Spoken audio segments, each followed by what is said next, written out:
আগামী নির্বাচনে আপনি কোন সরকারকে ক্ষমতায় দেখতে চান? বিএনপি সরকার, আওয়ামী লীগ সরকার, নাকি জাতীয় পার্টির সরকার, নাকি আদার্স কোন সরকারকে? কোন সরকারকে আপনি ক্ষমতা দেখছেন এটা আপনি বলেন। কোন সরকারের কথা কমু? লতিফ সরকার হইলে ভালো হয়। লতিফ সরকার কেডা? লতিফ সরকারের তুমি চেনো না? ওই যে বাউল যে বেহালা বাজাইয়ে গান গায়, ওনার গান কিন্তু মারাত্মক গান, কালিকল যে লড়িয়ে যায়, চোহের পানি পরে বেদিকে, জানো?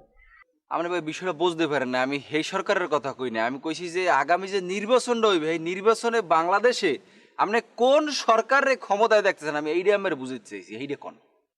হ্যাঁ, যে মনে করে এই বেহালা তো আমাকে রক্তের কোন আত্মীয় স্বজন না, রক্তের আত্মীয় স্বজন হইলে একজনের কথা কওয়া যায়। এখন যেহেতু আত্মীয় স্বজন না, একজনের কম একজনে খুশি হইবে, একজনে বেজার হইবে, দরকার আছে ফাওয়া কামে কথা হইলে হ্যাঁ মধ্যে আবার দেখা গেছে রক্তের আত্মীয় স্বজন না, এরপর যদি এটা আওয়াজ আওয়াজ থাকতে আমাকে উভয় পরিবারে যে হ্যাঁ আমাকে বাড়ি আই লয় খাই লয় বা আমরা